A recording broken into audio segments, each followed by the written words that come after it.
বাংলাদেশের স্বৈরশাসকের পতনের পরে বাংলাদেশের জনগণ ভেবেছে তারা স্বাধীনতা অর্জন করেছে, তারা মুক্ত হয়েছে স্বৈরশাসকের হাত থেকে। বাংলাদেশে একটানা 16 বছর আওয়ামী লীগ সরকারের রাজত্ব ছিল। এই সময় তারা বাংলাদেশে অনেক টাকা লুটপাট করেছে, অর্থ পাচার করেছে, দ্রব্যমূল্যের দাম বৃদ্ধি করেছে, হত্যা, খুন, অপরাধ, ডাকাতির মতো অপরাধ ছিল। এবং সবচেয়ে বড় ছিল বিচার বহির্ভূত হত্যা, গুম, এরকম অসংখ্য অপরাধ তাদের সময় ছিল। প্রিয় ভাই বোনেরা, আপনারা মেনে নিন, এই অপরাধ আওয়ামী লীগ সরকার করেছে এবং অপরাধগুলো অনেক বড় বড় অপরাধ। এখন স্বৈরশাসকের পতন হয়েছে, আওয়ামী লীগের পতন হয়েছে। দেশের জনগণ ভাবছে তারা স্বাধীন হয়েছে, কিন্তু একটিবার আপনারা চিন্তা করুন, আসলেই কি আমরা স্বাধীন হয়েছি? অন্তর্বর্তীকালীন সরকারকে ক্ষমতায় বসানোর পরে, অন্তর্বর্তীকালীন সরকার গঠন হওয়ার পর থেকে আমরা দেখেছি বাংলাদেশের বিভিন্ন রাজনৈতিক দল তাদেরকে সমর্থন দিয়েছে এবং বলেছে সংস্কারের সময় দিয়েছে। কিন্তু আপনারা দেখেছেন এই অন্তর্বর্তীকালীন সরকার সময়ও দেশে বিচার বহির্ভূত হত্যাকাণ্ড হচ্ছে, দ্রব্যমূল্যের দাম কমেনি এবং চাঁদাবাজি কিন্তু বন্ধ হয়নি।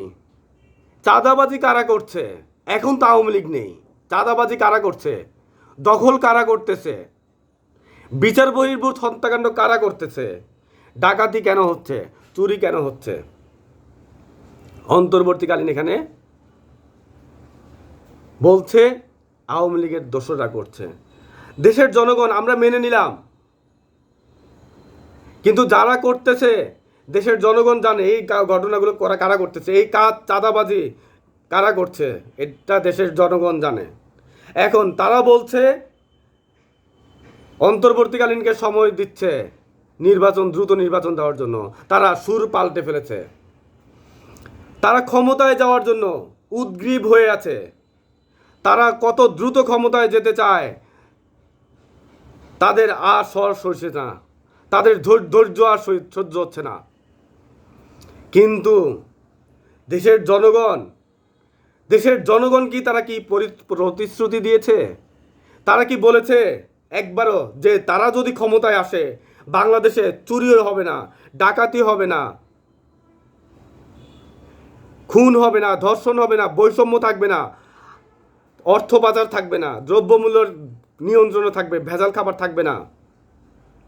বিএনপি, জামায়াত তারা ক্ষমতায় যাওয়ার জন্য, নির্বাচনের জন্য তাগাদা দিচ্ছে, কিন্তু একটিবারও এই কথাগুলো জনগণকে দেয়নি। বিএনপির পক্ষ থেকে বলা হয়নি যে এই কাজগুলো দ্বিতীয়বার হবে না, যেই কারণে আওয়ামী লীগ সরকারের পতন হয়েছে সেই কাজগুলো তারা ভবিষ্যতে করবে না। বিএনপি যদি আগামী 10 বছর ক্ষমতায় থাকে তাহলে কি দেশে এই কাজগুলো হবে না, এই অপরাধ হবে না সংগঠিত? জামায়াত যদি ক্ষমতায় আসে তাহলে কি এই অপরাধ সংগঠিত হবে না? বাংলাদেশের যেই দল নির্বাচনে ক্ষমতায় আসুক তারা কি তাদের সময় কি এই অপরাধগুলো হবে না? তাহলে স্বৈরশাসক আওয়ামী লীগের সাথে ভবিষ্যতের যারা নির্বাচিত হয়ে ক্ষমতা আসবে তাদের সাথে পার্থক্যটা কি থাকবে? তারা শুধু জনগণকে বলছে, তারা শুধু অন্তর্বর্তী সরকারকে চাপ দিচ্ছে দ্রুত নির্বাচন করুন, দ্রুত নির্বাচন দেওয়ার জন্য, ডেট ঘোষণা করার জন্য বলছে। তারা ক্ষমতায় যাওয়ার জন্য চাচ্ছে, তাদের আসল উদ্দেশ্য ক্ষমতায় যাওয়া। কিন্তু জনগণের নিরাপত্তার বিষয়ে, জনগণের যেই জন্য আন্দোলন করে আওয়ামী লীগকে সরাই দিয়েছে সেই বিষয়ে তাদের কোনো কথা নাই। তারা স্পষ্টভাবে এখনও বলেনি যে আওয়ামী লীগ সরকারের পতন যেই কারণে হয়েছে, যে সকল কারণে হয়েছে, সেই সকল আমরা যদি নির্বাচনের মাধ্যমে ক্ষমতায় যাই এই অপরাধ আমাদের সময় সংগঠিত হবে না। সেই কথা বাংলাদেশের কোনো একটি রাজনৈতিক দল জনগণের সামনে বলেনি। প্রিয় ভাই ও বোনেরা, বাংলাদেশের সকল রাজনৈতিক দলের চেহারা একই। তারা আওয়ামী লীগ যা করেছে তারাও ভবিষ্যতে ক্ষমতা আসলে তাই করবে। জামায়াত যদি ক্ষমতায় আসে তাহলেও কি আপনার এই ধরনের অপরাধ বন্ধ হবে? তারা কি জাতিকে বলেছে? বলেনি। বাংলাদেশের এই ধরনের অপরাধ বন্ধ করার জন্য জনগণকে সচেতন করতে হয়, সেই কথা কিন্তু কেউ তারা বলেনি। তারা সবসময় জনগণের মধ্যে একটা বিভক্তির সৃষ্টি করে রেখেছে। তারা বিভক্তির দেয়াল তুলে দিয়েছে, যেই কারণে জনগণ বিভিন্নভাবে বিভক্ত হয়ে গেছে। দেশের স্বার্থেও তারা এক হতে পারেনি। প্রিয় দেশের ভাই ও বোনেরা, আমি আপনাদেরকে খুব সূক্ষ্মভাবে একটি চিন্তা করতে বলছি যে বাংলাদেশের আওয়ামী লীগের যেই কারণে পতন হয়েছে, আওয়ামী লীগের পতনের পরে ভবিষ্যতে যেই সরকার ক্ষমতা আসবে তারা কি দেশে লুটপাট, চাঁদাবাজি, দ্রব্যমূল্যের দাম নিয়ন্ত্রণ, ভেজাল খাদ্য বন্ধ, অর্থ পাচার, ঘুষ, চাঁদাবাজি, দখল এগুলি কি বন্ধ হবে? যদি বন্ধই না হয় তাহলে তাদের সাথে ওই সরকারের সম্পর্ক ভবিষ্যতে পার্থক্যটা কোথায় থাকবে? শুধুমাত্র আপনারা এই কথাটা চিন্তা করুন। কারণ দেশের যদি পরিবর্তন হতে হয় তাহলে জনগণকে সচেতন হতে হবে।